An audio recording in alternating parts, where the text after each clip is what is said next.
देखिए, एक वस्तु को 25% लाभ पर बेचा जाता है, 25% का मतलब होता है 1/4, ये होता है। 1/4 का मतलब मैं देख सकता हूँ यहाँ पे सीपी लिखी मैंने, पिछली क्लास में ये तरीका बताया था, एक सवाल इस तरीके का रह गया था कम ज्यादा का। अब हम कह रहे हैं कि 4 का सामान 5 में बेच रहा है।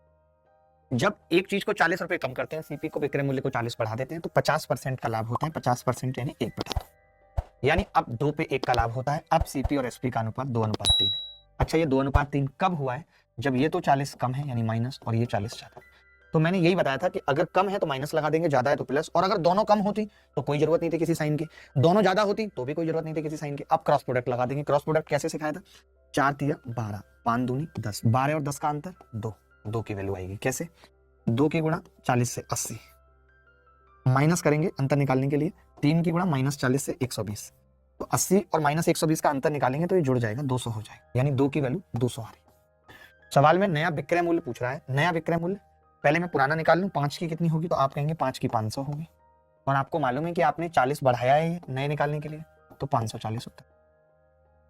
मैंने ये भी बताया था कि क्रॉस प्रोडक्ट में हमेशा ऊपर वाले रेशियो की वैल्यू आती है। क्रॉस प्रोडक्ट में हमेशा, अगर आपको नीचे वाले की डायरेक्ट निकालनी है तो आप इसे ऊपर लिखेंगे।